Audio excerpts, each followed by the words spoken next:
Oh, shit. Happy Casual Geek Wednesday. I thought that was going to take my head off. They say always put your hand over the top of a cork, and now we know why. Oh, is that what they say to put your hand on top of? You dirty bird. Well, you know, it's Wednesday. We've got some wine. We have bubbles. It snowed the other... Well, yeah, it snowed the other day. That was crazy. I had a sunburn the week before and then took the dog out in the snow. Because I'm clear like you're translucent. tape. Happy Casual Wine Geek Wednesday. Ooh, that was a nice ding. Today our theme is Chardonnay. Chardonnay. Yeah. So we're going to be talking about Chardonnay from different parts of the world, some fun Chardonnay facts. I'm going to throw down some malolactic fermentation knowledge because I feel like that's a thing that's important for folks to understand. It's very integral in how Chardonnay functions. And I've got some information on barrel toasting. Ooh, fun. Yeah, And also it's still important. on our list to go see a Cooper. Yeah. Cooper. So a person who makes barrels that wine lives in, sometimes booze. all kinds of All booze kinds barrels. of barrels. They're called. It's called a cooperage. Yeah, and we still have it on our list to go visit one. We haven't got there yet. Oregon. Yeah, they have one in Oregon. Maybe that's what we do for our 50th Ooh. episode. Do you think they let us like brand our initials into it? Maybe. If we bought a barrel, I'm sure they would. Do you know how expensive a barrel is? They're not going to... They're about $1,000. Speaking of, we need new Patreon members. First of all, yes. Who are you? Who am I? I'm What are Amanda. we doing here? You're Brandon. We're the Casual Wine Geeks. Throwing down some serious wine geekery. Yeah. And laughing Casually. a bunch. Yeah, we're just sort of tossing it. Just a little... It's like Frisbee when you need to get it in the last... Do you ever play Frisbee golf? Uh-huh. Have I never told you about my disc golf? There was one point in time I was 28th in the world in disc golf. I went down to the World Disc Golf Championships. I'm sorry. In Santa Cruz. What? Yes. What Years is this? ago. What are you speaking about?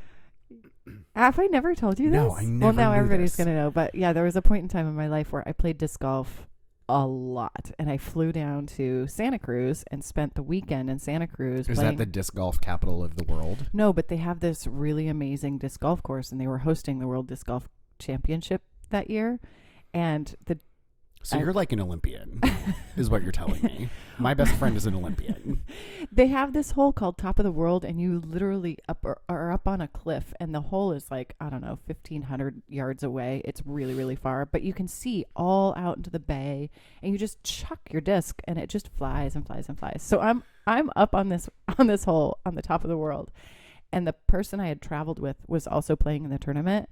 And I could hear this screaming coming up the valley. He had hit a hole-in-one on like hole number 17. So everybody pays $1 if you hit a hole-in-one. You pay $1 to the person who hit the hole-in-one. I'm on the very, very top of the world, getting ready to throw my disc, and I hear the screaming. Yeah, that was. I haven't gone yet, everybody. Calm down. I know I'm amazing, but please. I mean, save the applause for later. Am I right? Yeah, that's exactly how it went. World Disc Golf. Shut up. Yeah. Do you have crazy. like a fancy Frisbee or something? I used to have a whole kit, but I'm sorry, there's a kit? there was like a bag, and I had like 30 different discs that I would play with. I was serious into it. Were they all like... Oh, that was weird. Were they all like weighted, and did some of them have a hole in the middle, or did Well, not a hole, but they were weighted. There were different thicknesses. They're made different ways. different materials and... Yeah, it's all fair. I mean, it's like regular golf, but with... What other things do I not know about you? You'll find out as we continue this podcast. I feel like every once in a while I'll pull something out and you're like, I had no idea that was a thing you knew or did. Right, yeah. Oh, It's yeah. the same thing. Right, we've had lives before we met each other. No, we didn't. Yeah. Life started that first day in wine history class. That's right. That's true. So housekeeping. Yeah, we'll keep it short and sweet on housekeeping because we have a lot to talk about today. On Chardonnay Day. Spring Brunchathon is coming up. Yes. Spring Brunchathon is happening on May 6th. And So if it's you have not very important. emailed us, Mm-hmm. info@casualwinegeeks.com. Yep. to secure your spot at this awesome free event. Did we mention that it's free? Free. We're buying you a mimosa to hang out with you. Yeah, because we love you. Thank you. And you're welcome. Yeah. You should be so lucky, question mark.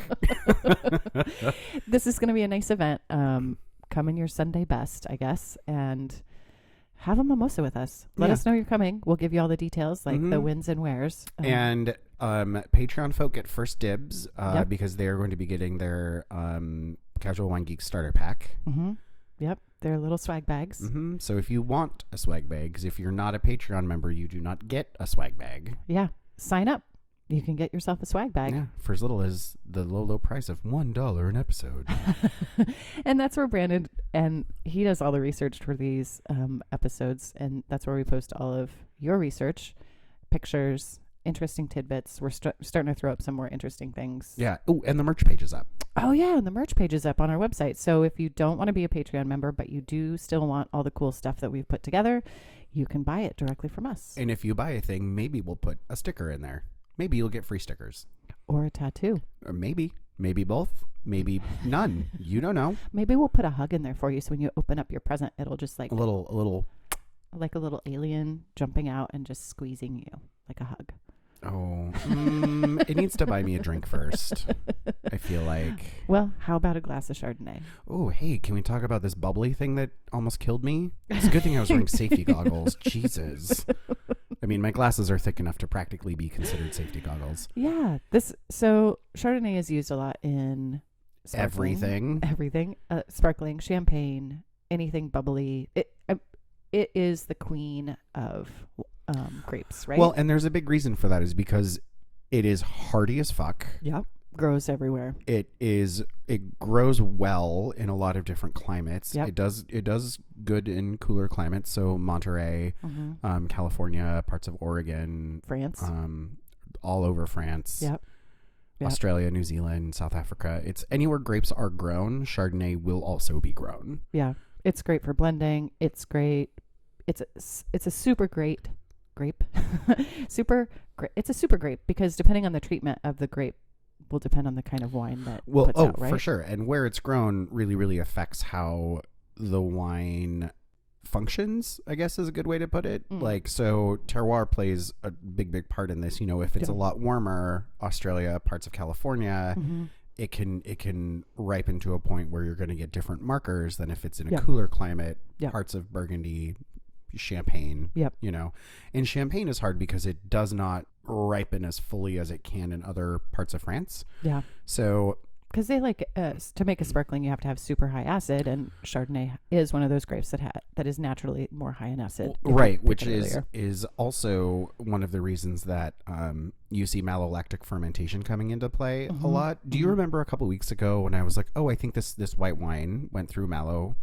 What were we tasting? I can't remember, but it was something that you wouldn't expect to go through mallow, and then we found out it was aged on the lees. Oh, that's right. Aging on the lees, which are the dead yeast cells, and they'll stir them, and I actually have a photo that y'all can see up on the interwebs that is a barrel that has just been stirred and a barrel that has not.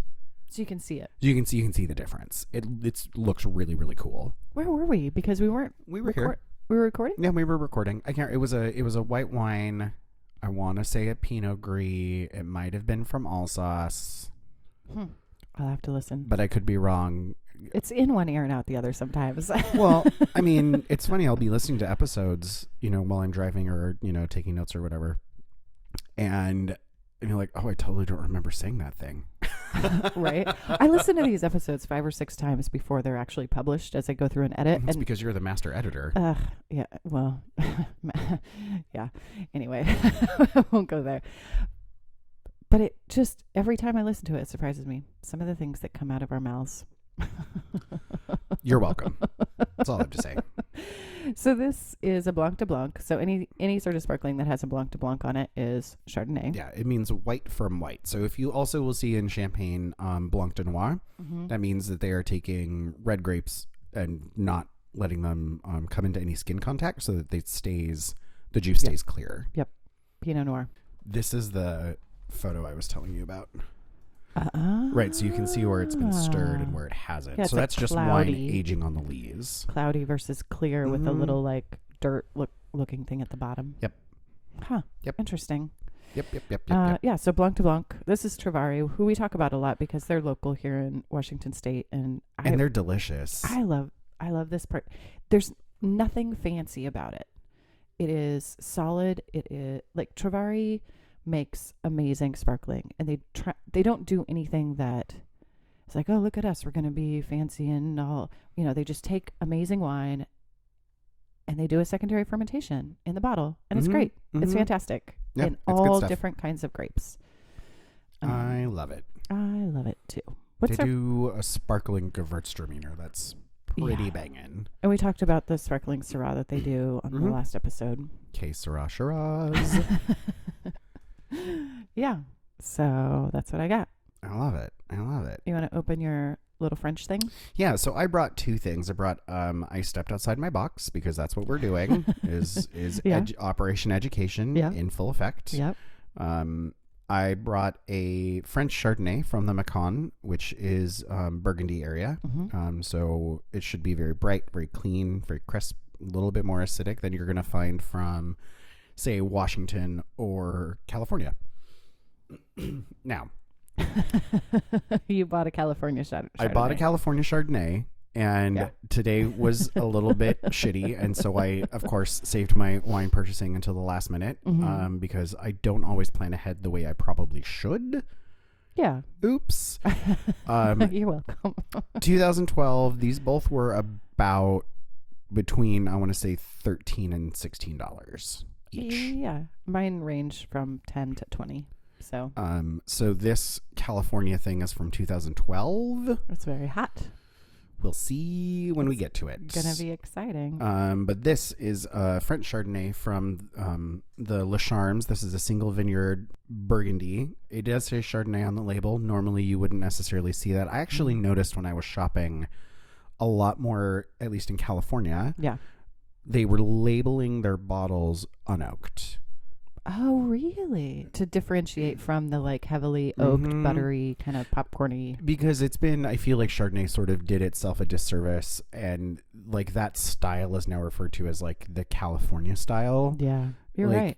I feel like you've shot yourself in the foot when California is huge and you have so many different AVAs and styles and soil and weather and winemaking, whatever's. And so I feel like, and I've told the story before, but I'm so guilty of just thinking all Chardonnay is like that.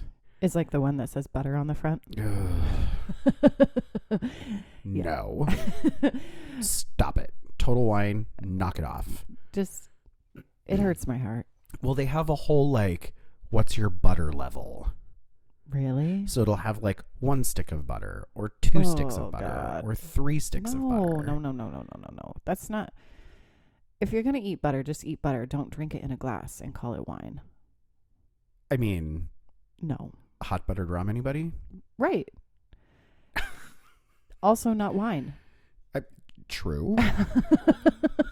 Statements that are true for 100, Alex. Also not wine. We had a pretty buttery, that's a sexy twisty. Girl, I can screw top like you don't even know. We had a pretty buttery Chardonnay from La Crema. And that was, I think that one was Sonoma Coast. And we met them when we were in Canada. Yeah, we did. And they're amazing people and we love them. And we love the fact that they, on their website, wrote what kind of food went with their wine, which was so helpful. Yeah, it's nice because stylistically Chardonnay can go a lot of ways. So one of the things that's great is because it is such a versatile grape and does well everywhere, it's also a good food wine for a lot of things, for a lot of reasons. Yep. Now, if you've got something, say this Macon, which is, where are you, 2014? It's still quite rich on the nose if you were to take a big old whiff. Surprisingly, it doesn't have that bracing acidity. This has spent some time in oak. Fresh citrus aromas lead to creamy palate and an elegant fruity. I need new glasses. I can't see that far. Elegant fruity finish, perfect as an aperitif or with seafood, white meats, or vegetarian dishes. Yeah, this is definitely seen oak. It's not. This wasn't made in 100% stainless. Yeah, you can smell the vanilla. Mm-hmm. Yeah, there's definitely a creaminess on the nose. But I don't hate French Chardonnays that see oak because it's oak for the sake of a balanced beverage, not oak for the sake of oak. Does that make sense? Mm-hmm. Yeah, and the acidity's there. Now, this is delicious. I've had some Chablis and some champagne that is 100% Chardonnay, all on stainless. No oak, no nothing, and it is bracing. And they can be really overwhelming, I feel like. Yeah. So you can definitely swing in the opposite direction of like, oh, I hate oak so much. Yeah. Mm-hmm. Well, no, I mean, there's a reason that we've been doing this for literally thousands of years. In oak. Yeah. And I'll get into barrels and how important they are and all the things in a minute. But Macon is appellation. This is Macon Lugny. They are in South Bordeaux, so almost getting close to the Rhone. Mm-hmm. And Chablis is north of Burgundy, bordering on Champagne. Yes, yeah. And Chablis... So this has a much different flavor profile just from the weather. Oh, absolutely. Yeah. And also regionally. Yeah. Right. Stylistically. Mm-hmm. To be able to put Macon Lugny on your label, you can do red, white, rosé. There's in that AOC, there's a lot of different options. However, in Chablis, no, there are no options. You only can call something Chablis if it is Chardonnay. It's the only grape that's allowed to be grown there. Yep. Mm-hmm. Which, you do a thing for a long time and you perfect it. Awesome. But I feel like you kind of pigeonhole yourself a little bit. Yeah. Variety, spice of life. Get to it. And actually, one of the bits I came across in doing research is that in 2013, winemakers in Bordeaux actually started planting Chardonnay. Really? However, it can't say Bordeaux on it because Chardonnay is not an accepted grape in Bordeaux to list the word Bordeaux on your label. Right, yeah. So they'd have to call it Wine of France, Vin de France. Are they blending it with anything? Mm-mm. It's just Chardonnay. But it's considered quote unquote table wine because Chardonnay is not an accepted grape in Bordeaux. That's so why would you do that? I'm curious why they would start planting Chardonnay. Why not? It grows everywhere. Yeah. I mean, I guess I don't know. If it's not broken, don't fix it. That's Bordeaux is known for. Well, okay, so right? that's what I'm kind of saying though, is like, yes, you've grown Chardonnay here for thousands of years. Yeah. But other things could probably do well in this area. That's going to be interesting to see what happens with that. I mean, also, if you're looking at global warming, which is a thing that drastically affects how grapes are grown. Yeah. So Chardonnay is interesting because it's earlier ripening than other grapes. So the warmer it gets, the earlier it's going to ripen. Yep. And that can be a big, big problem. Yeah, it absolutely can be a big problem. I know that in Oregon, they're having some, timing issues with Chardonnay getting ripe early, much, much earlier. You have to coordinate however many people to go out and harvest and do the press. And, if it comes too quickly, You're fucked. You fucked. Yeah. You fucked big time. You go back to the sparkling after this, Macon. Oh, yeah. And it's got this really nice, like, pear flavor on the back palate. I like this Macon. It really wants food. Oh, yeah. I could not just drink it by itself, which is one of the things I also feel like I don't drink a lot of Chardonnays because I feel like it does benefit from food. It does need especially food. In this style. Yeah. Mm-hmm. It's just, to me, it's not a sipping wine. Mm-mm. Yeah. It's not a get home from work and pop a bottle while you're making dinner. Or maybe it is, and that's what you're into. I'm just not that person. If you're snacking, sure. Oh, this would be great with cheese. Or goldfish crackers. Oh, I love a goldfish cracker. They make you smile, Amuse-bouche. This would be great with an amuse-bouche. I learned that last week. What's that thing before the appetizer when you sit down and it's just like a little bite? Yeah. It's just a little tickle your taste buds. Amuse-bouche. Yeah, it means like happy mouth or really? Something along those lines. Yeah. Huh. So I brought a Washington. I brought 3 bottles today because I was feeling particularly... Trying to one-up me? No. It was a day. I hear you. I got the Travari. I got this way out west Columbia Valley Chardonnay from Washington State. I don't know anything about it, but it was on an end cap. And I was like, well, let's get something local out of my box. And then I brought a Israeli wine, Israeli Chardonnay from Chardon, from Galilee. I'm very excited to taste this. Yeah, it's gonna be good stuff. There's a lot of really great wine coming out of Israel right now. Mm-hmm. I've had some of their red blends, and we had one on the Woo Woo Wine episode. Oh yeah, because we talked about kosher wine for a minute. Kosher wine, yeah. Mm-hmm. Huh. Yeah. I forgot about that. That was episode 15. That was a long time ago. So long ago. So much has happened. Yeah, we're on episode 33. Yeah, I dig this. This is the more. So this French Chardonnay, the more I let it sit. Yeah, get a little air. The more I really dig it. I find it's actually a little bit better now that it's warmed up a bit. It's almost like I don't want to say custard. Kind of. It's like almost a creme brulee. You're a creme brulee. Light me on fire. And crack the top of you. Yeah, just with a spoon.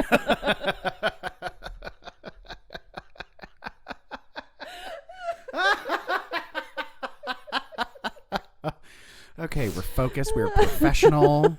We can do this. We can do this. Can we, though?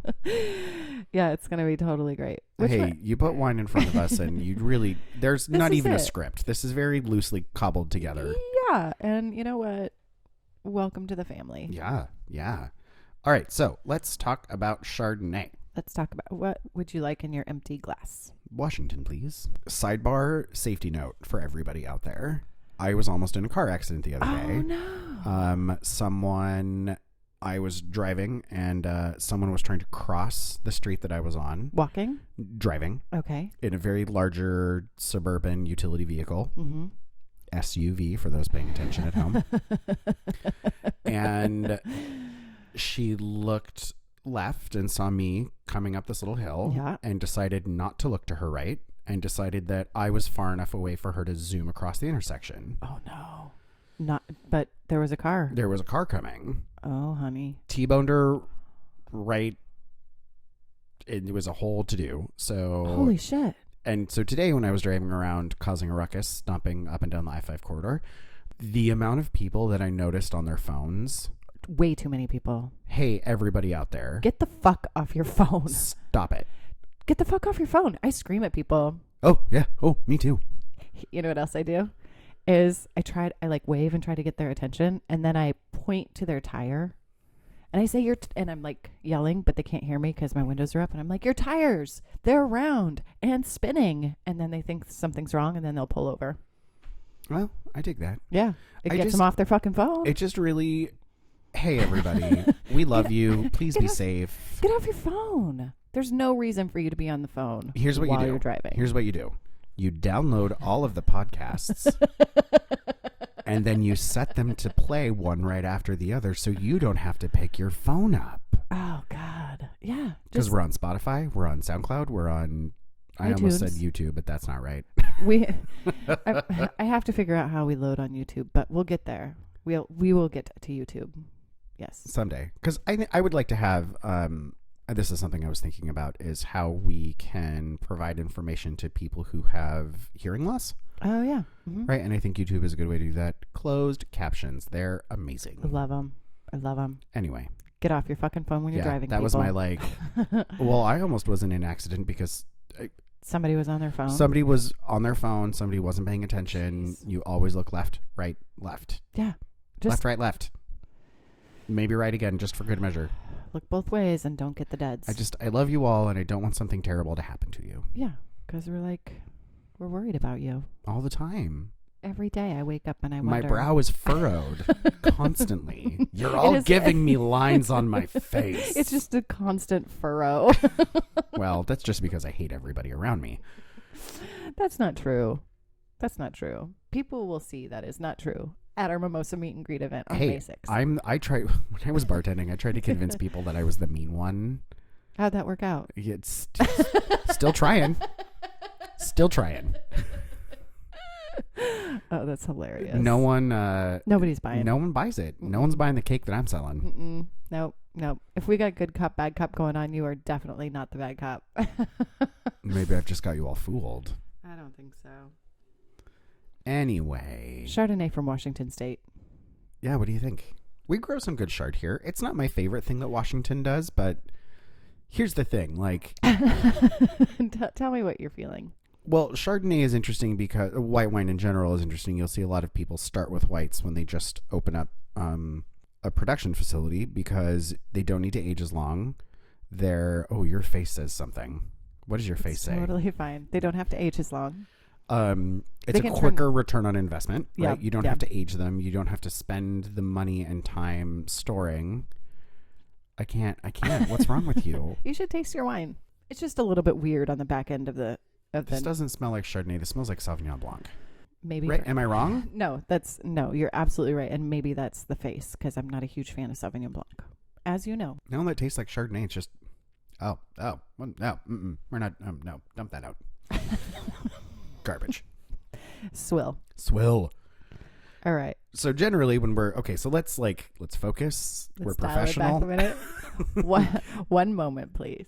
So, let's get the train on the rails. back on the rails. Let's choo indeed. Okay, so with Chardonnay, you should definitely be looking for some fruit flavors. So let's talk about maybe the breakdown of what you should be tasting. The markers for Chardonnay: lemon, apple, pear, pineapple, for sure pineapple.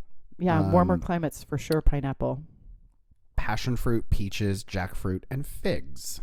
Okay, so for these markers for Chardonnay, if it comes from a warmer climate, you're going to get warmer climate fruit flavors. If it comes from a cold climate, you're going to get cold climate fruit flavors. Absolutely. Right? So if it's a warmer climate, you're going to have more pineapple. If it's a colder climate, you're going to have more lemon. Yes. Right? Yes. Yeah. Just like for everybody out there, those flavor profiles can vary from Chardonnay to Chardonnay, but keep in mind if you're trying to pinpoint where it's coming from, those flavor profiles are going to give you a lot of that information. Cooked, grilled pineapple is probably going to be South America, Australia. Yeah. Places that aren't as cold. Yep. Definitely not Oregon. No. Parts of Washington, I would say. We can California. get pretty warm. California, depending, right? That's the, one of those things where it is not consistent. No. Because it can be grown everywhere. Yeah. Yeah. But like lemon and lime leaf, you're going to get that in Chablis. You're going to get that in, colder climates. For sure. Well, there's some other things: apple blossom, lemon zest, citrus peel, celery leaf, beeswax, lemon balm, honeysuckle, wet flint, rocks, saline solution, vanilla bean, almond, jasmine. Yeah. The flint you'll get from particular places as well. All these markers are true, and it's all terroir. It's all based upon location. You're only going to know if you start tasting wines from different locations. Oh, yeah. All the time. And do it back to back. Yeah. Because years are different, not just locations, but years are different because the climate changes every year. Yeah. Yeah. Oak flavors are going to be things like vanilla, butter, pie crust, caramelized sugar, creme brulee, sometimes coconut, sometimes pralines, popcorn. It really, that oak will... It'll mess with the wine. I mean, not mess with it, add to it. Right. It will... It adds tertiary flavors for sure. We call those tertiary flavors. Yeah, tertiary flavors. Third flavors. Acidity is usually going to be medium-low in an oaked warmer climate to medium-high in an unoaked cooler climate. Some things that are really great to pair with Chardonnay: chicken, turkey, pork, halibut, cod, sturgeon, oily flaky fish. They listed Atlantic salmon. Who the fuck eats Atlantic salmon? Like farmed Atlantic salmon? I don't know. Gross. Yeah. Well, we say that here on the West Coast because we have fresh, cold water, free-running salmon. The way the good Lord intended is what I think you mean to say. Yeah, like free-range salmon. That's what we have. Lobster, crab, scallop, shrimp, clams, oysters if you have an unoaked Chardonnay. Yeah. Oaky Chardonnay is going to definitely curtail what you will and will not be having. For sure. Like I think. An unoaked Chardonnay, something dry and crisp and clean and finished in stainless. Like my wit. Finished in stainless steel is really, really great with oysters, like raw oysters. But you put that with a buttery Chardonnay, and you're gonna be hating life. Oh yeah, you will not be doing yourself any favors whatsoever. No. One thing is not like the other. Amen. Amen. Yeah. Don't get confused. Spices or herbs that go really well with Chardonnay: tarragon, parsley, thyme, lemon zest, marjoram, white pepper, shallots, poultry seasoning. I agree Rosemary. with all of those things. Yep. Mm-hmm. Cheese pairings: good soft to semi-soft. A good goat cheese. Oh yeah. Maybe a nice Gouda. A Gouda. A Brie would be nice. You know, depending on the Chardonnay. Well, depending on the Chardonnay, right? And depending on the Brie. Yeah, that's true. Yeah. I mean, if you end up going like that funky mushroom, not going to work out. Bloomy. No, ma'am. You take that back to your cheesemonger and you tell them no cheese. No cheese for you. No capes. I don't know. You're welcome. Okay, so where does Chardonnay come from? First its mom, met its dad. Oh, Gouais Blanc, because everything's from Gouais Blanc. Girl, fucking everything is related to Gouais Blanc. So for a lot of Chardonnay's history, there was it was assumed that it was connected somehow to Pinot Noir or Pinot Blanc. Stories differ. Yeah. So it was a moonlit night, and Gouais Blanc was wearing a nice sundress.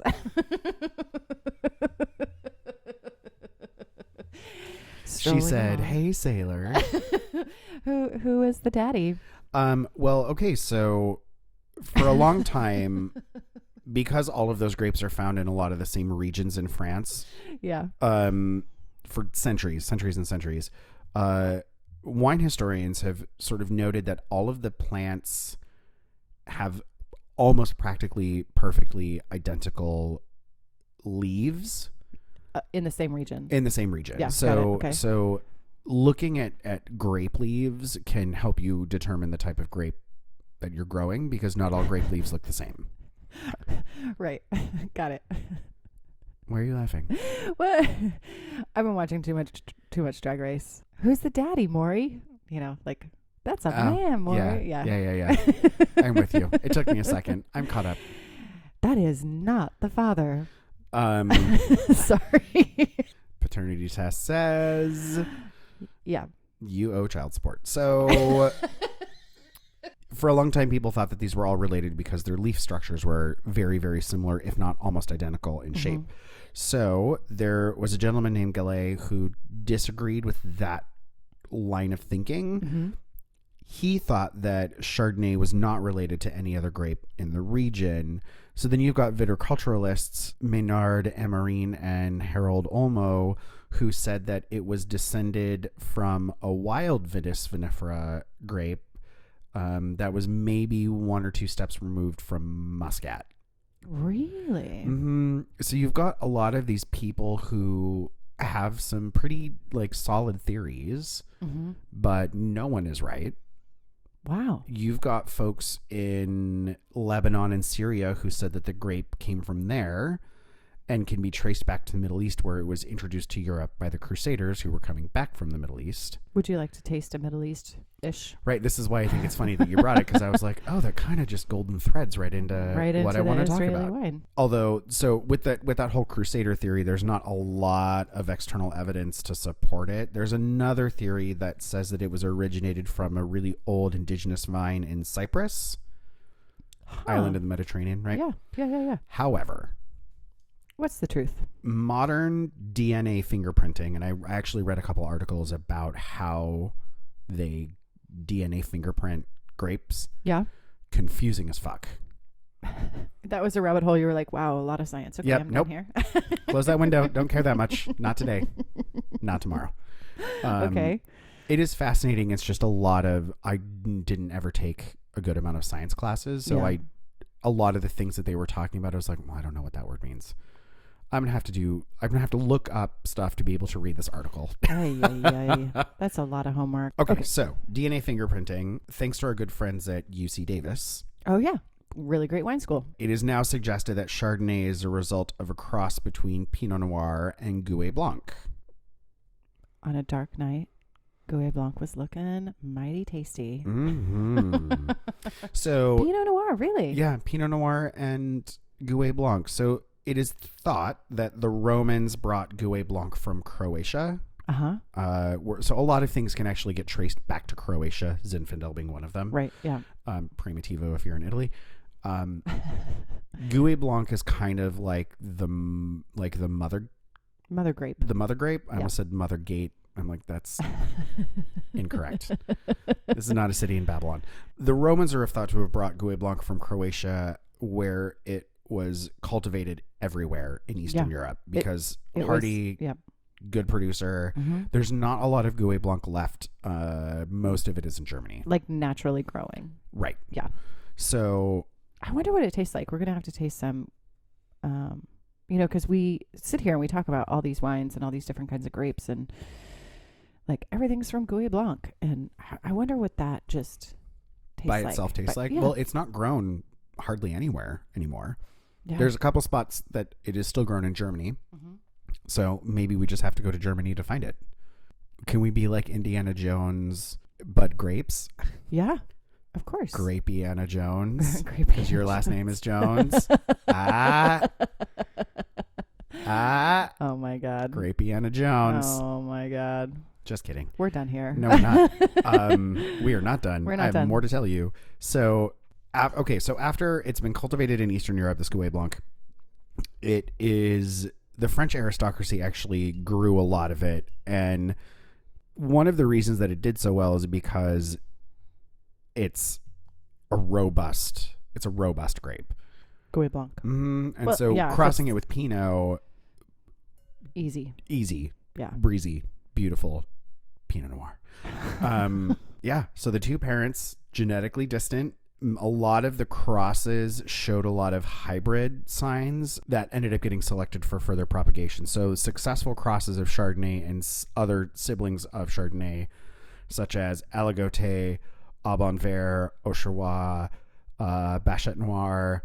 I mean, the list goes on and on and on to things that I don't know anything about. Gamay is related. Gamay is related to Chardonnay. Because it's related to Pinot. Yeah, that's true.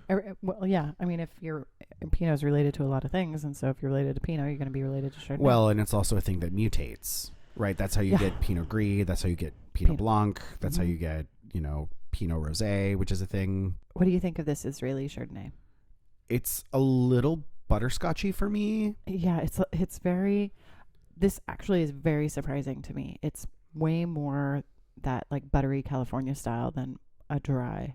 Like they definitely have an oak program. I don't hate it.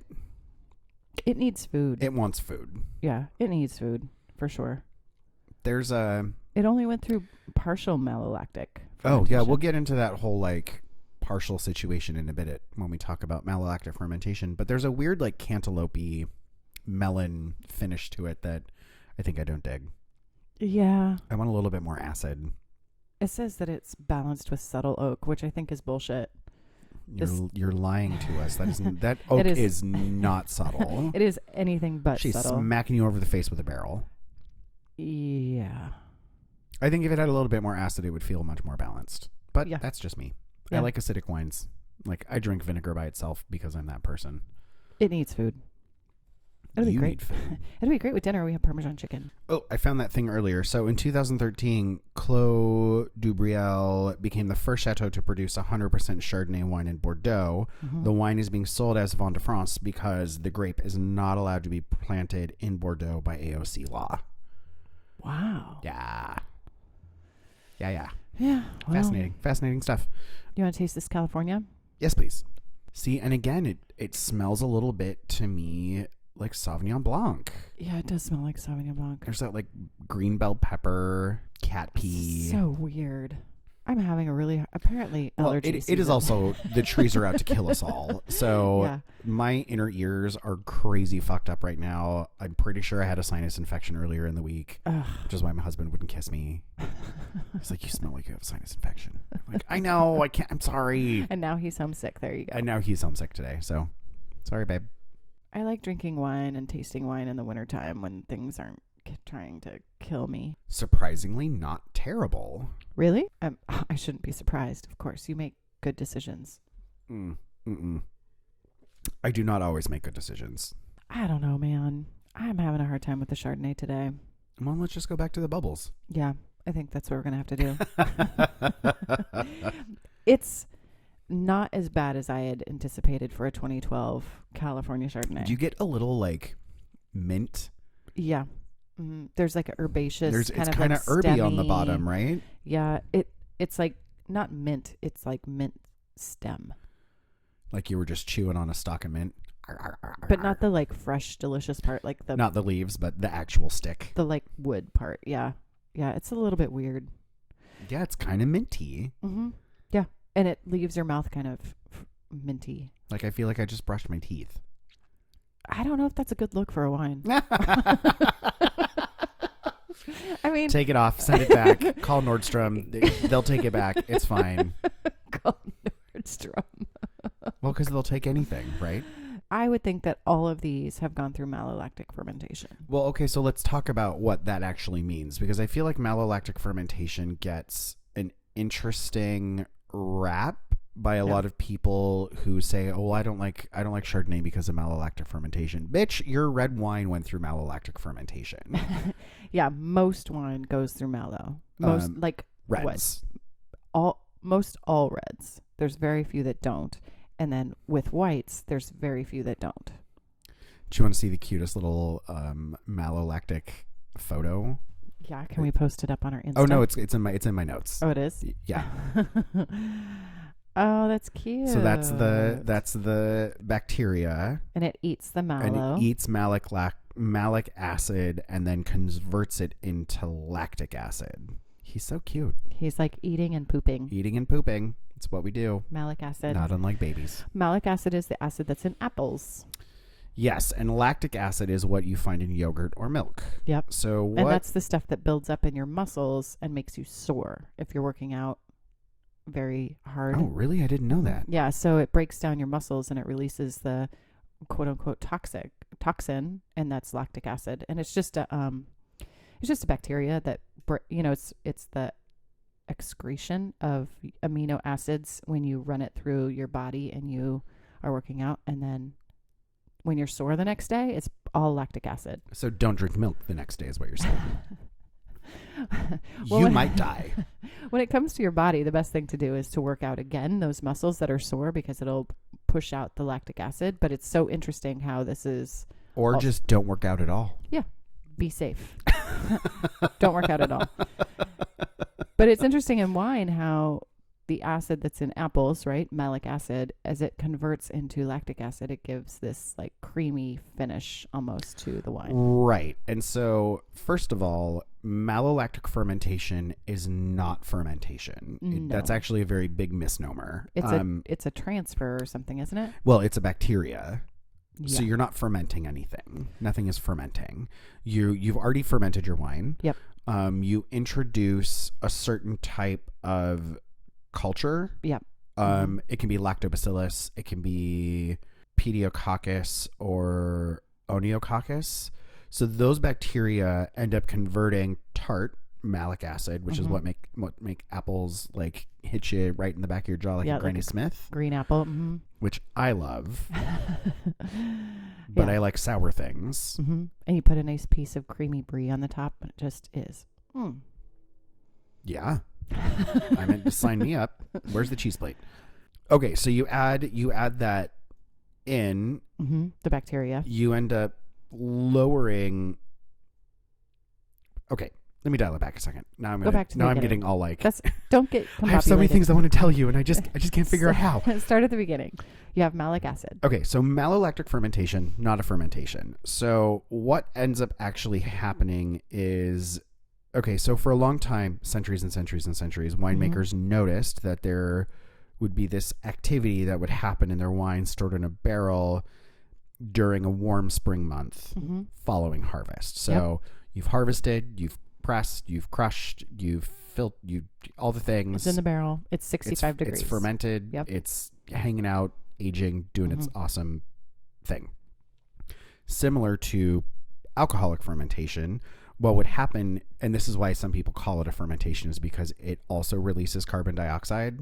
It like off gases. Yeah. And so a lot of people were like, oh, there's another fermentation happening. Not true. But we didn't have the science to understand what was actually happening until our good friend Louis Pasteur came along. He plays into this a little bit. We love him. Well, he did come up with the vaccine for rabies, so yes. Thanks for that. Thank you. All right, so what ends up happening? So it ends up getting described as secondary fermentation. And then in 1837, there was a German enologist. His name was Freiherr von Babbo. Mr. Babbo. He ends up encouraging other winemakers to start racking their wine off, which is moving from one container to another. It's like siphoning, I guess. Yeah, into a new barrel, adding a little bit of sulfur dioxide, and then following that up with another set of racking and sulfuring to stabilize the wine.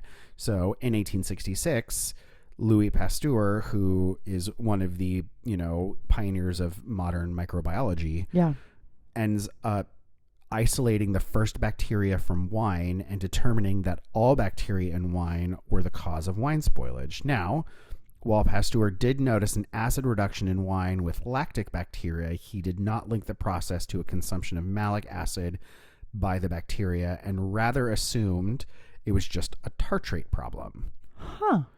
So, partially correct. Kind of correct, but then made a mistake. Right. We're all human. Yeah. Hey, he invented Science is a messy business. He figured that out. So yeah, that's where the word pasteurization comes from. Yeah. Thanks, Pasteur. Louis. Doing good work, you. So fast forward to 1891. There's a swish. A swish. There's a swish. Swiss. He might have been swishy. We don't know. We don't judge around here. Herman Mueller theorized that bacteria may be the cause of this reduction. So with the aid of other people in his field, Mueller explained his theory of biologic deacidification, and in 1913 ended up being caused by this certain bacterium, Gracile. It's Latin, so I don't know how you would pronounce that. Gracile. I want to say Gracile, but that's not it. Not right. Anyway, moving on. So in the 1930s, you've got a French enologist, Jean Ribeiro-Guéant, who published papers stating the benefits of this bacterial transformation in wine. So you're seeing this change from we've isolated these bacteria, they're the cause of wine spoilage, to, well, maybe they're actually kind of helpful if you do these things in these steps, racking and sulfur, right? Sulfur is a great stabilizer in the world of wine. Yep. To, well, maybe it's actually an okay thing now that science has progressed a little bit farther. Yep. So then during the 50s, advances in enzymatic analysis allowed enologists to really get a good grasp of understanding of what happens during malolactic fermentation.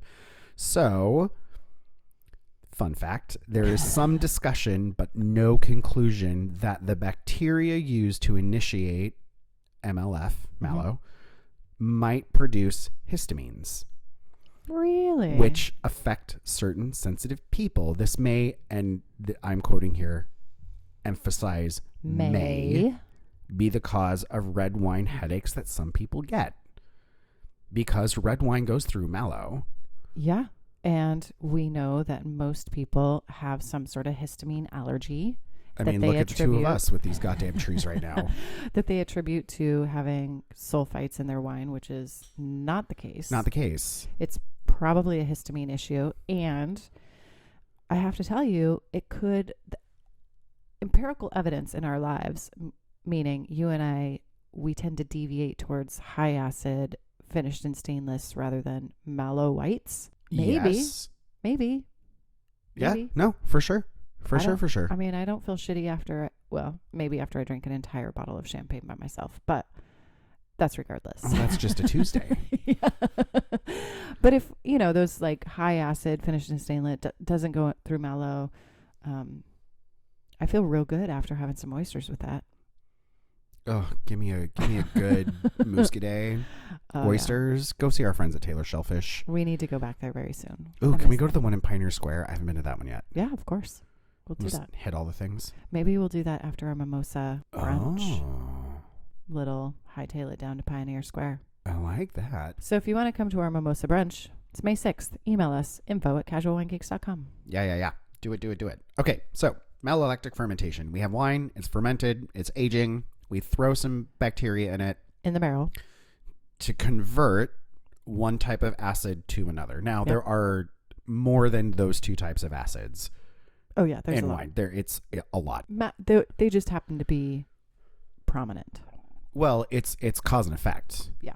Right, you're taking a thing, adding a thing, converting the first thing into another thing. So it is, in a way, I feel like maybe similar to fermentation, where you have yeast eating sugar to produce alcohol. Yeah. But it doesn't do all the same It's things. technically not fermented. Yes, it off gases. Yes, it produces CO2, but it's not fermentation. so it is a little bit misleading.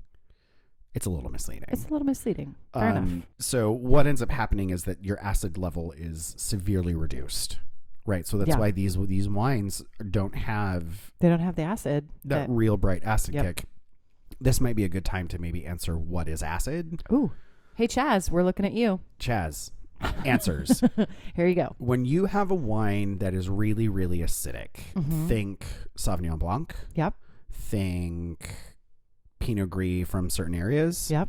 Think Muscadet. Yep. When you drink them, and we talk about acid in terms of mouthfeel, your mouth will salivate. Yeah, your mouth will water. Just like when you will have water. a green apple and you like crunch down and you're just like, whoa. Right. Waterfalls. So that is what we talk about when we talk about acid. Yep. That's the mouth sweats. Whoa. Don't say that. It's the mouth waterfall. That's better. Yeah. Don't even say it again. Fair enough. Acidity is the thing that makes your mouth water. It primes your mouth for food. Acidity is one of the things that Riesling can be really acidic if it is fermented dry. Yep. It is one of the reasons that Riesling can age for a really long time. Absolutely. Acid helps wine age. Tannin helps wine age. Tannin is going to be that mouth drying, build a house in your mouth. Yeah. Really structured. Kind of like, drying. Yeah. Acid should make your mouth water. Tannin should dry your mouth out. Which is why you like the two of them to be balanced so that you are essentially creating the best possible mouthfeel at once. Mm-hmm. Does that make sense? Yeah. And then you add a little bit of fruit and you fill up your house, your mouth house. Oh, girl, I'm a lot of fruit. Apricot's my favorite fruit. Just throwing it out there. Fair enough. Okay, so that's kind of the lowdown on malolactic fermentation. Yeah. It's important. It's a thing that you should know about. Yep. Now, we got into this argument last night about GMOs, genetically modified, right? So GMO yeast and bacteria exist. Yeah. Wine grapes inherently are not genetically modified. Yes. I mean, I was of the idea that, yes, they are because you're breeding them to do a certain thing. Yeah. I was quickly corrected by the table at dinner.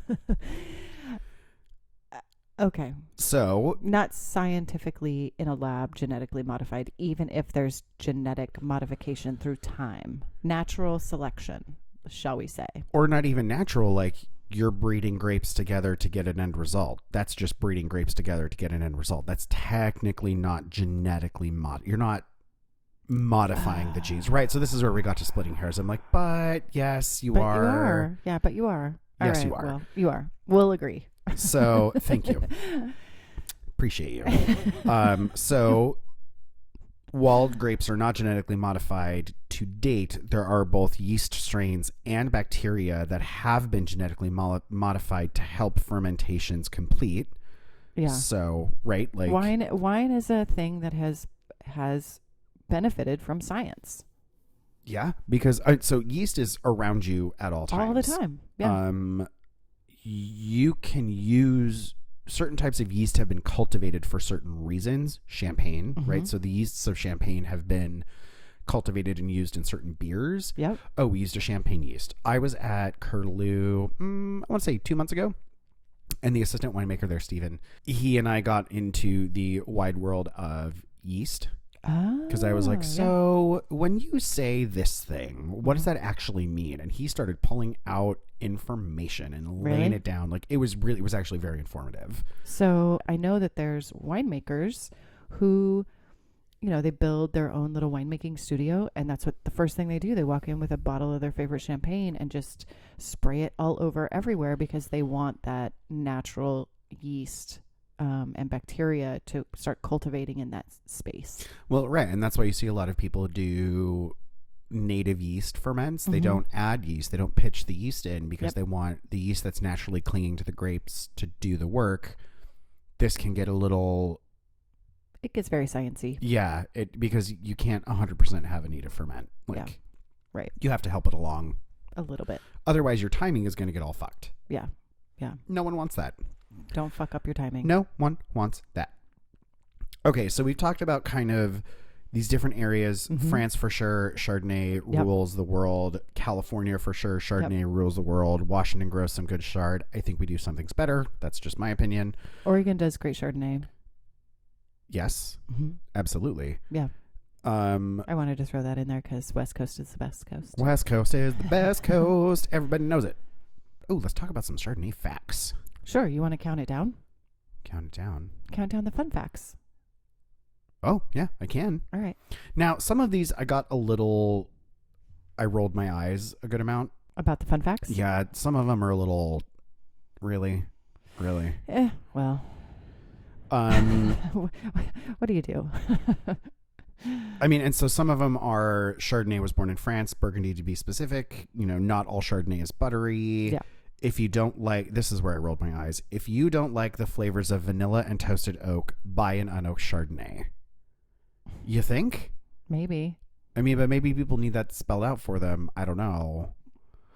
So what made me think of that specifically was when I was in the store, like I said, you started to see unoaked. Unoaked, yeah.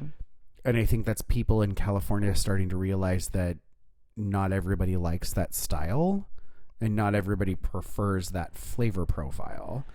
And if you want to speak to an audience, like I'm someone who I don't like oak on my Chardonnay. I prefer a little bit more bright and crisp and clean. We should take a vote. Of everybody listening, I want to know, do you like oak? No oak. Oh, let's put a poll. Yeah, let's do a poll. No oak or oak on your Chardonnay? If you're drinking Blanc de Blanc champagne, you're drinking Chardonnay. Chardonnay is incredibly easy to grow. Barrels, really important. A light toast, so we'll just run through this real quick. Yep. What happens with barrels is that they get toasted and to the point of almost burned black. On the inside. Yep. A light toast will give you a little bit of a color change to the wood, providing scents of vanilla, caramel, and clove. A medium toast, which will tone the wood to like a good brown, will impart scents of cedar, roasted nuts, vanilla, and coffee. A heavy toast provides coffee bean, charcoal, ginger, nutmeg, toasted bread. What happens when you're toasting a barrel is you're essentially cooking the sugars in the wood. Yeah, and then those sugars come in contact with the wine that's sitting in there, and then it imparts flavors into your wine. Yep. Right? So, depending on the toast of your wood will dictate the flavor intensity or profile of your wine. Obviously, wines aged longer in these barrels will have a more intense oak profile. Yep.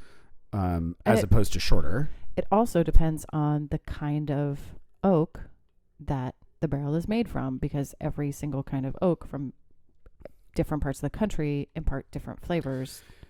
Yes. This is a whole rabbit hole. Well, okay, so there's a reason that the Spaniards really like using American oak, because it has this like natural vanilla coconut deliciousness. Yep. Kind of the same with whiskey in the UK, right? Yep. So you've got, I think Jameson owns most of the oak forests in the United States. I think I read that somewhere. Yeah. Huh. That's a fluid fact. Terribly fluid. Delightfully fluid. Absolutely. When you see something is oaky, quote unquote, it's important to understand what that means and that it's not all equal across the board. It's not the same. Yeah. There's different levels of oakiness. For sure. Chardonnay, there it is. Thanks, Brandon. Some facts, some fun stories. I've got a story about the Emperor Charlemagne that'll go up on Patreon for the Patreon folks. So you get your extra. You get your little freebie extras that no one else gets. Exactly right. So sign up today. Thanks, Chard. Thanks for It's, listening to us You today. know, every type of Chardonnay can appeal to someone. There's Because it's Chardonnay. don't be intimidated. Mm-hmm. Go into your wine shop and say, I like something oaky, or I like something done in stainless steel and maybe more high acid. Thank you, Thank you, Brandon. Amanda. It was a pleasure. You're welcome. I was going to take that to a dark place, and I chose not to. Happy Wine Wednesday. Happy Wine Wednesday. Always take 2 bottles. Ciao. Bye-bye.